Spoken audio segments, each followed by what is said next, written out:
Hello guys, welcome to the channel. In this video, I'll be showing you how to fix SmartThings app not working. For that, you have to go to your home screen. After that, in the settings, click on settings. And now you have to go to about phone option.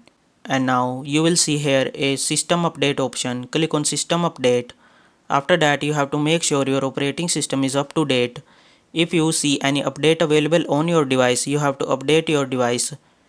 After updating your device, you have to go to your SmartThings app and open it, and hopefully this will fix your issue. If this method is not working for you, you have to go to your Play Store.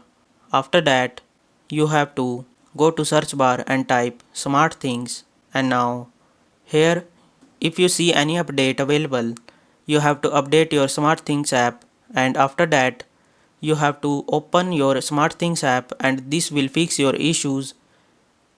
Hopefully these method will help you to fix your issues. Thanks for watching.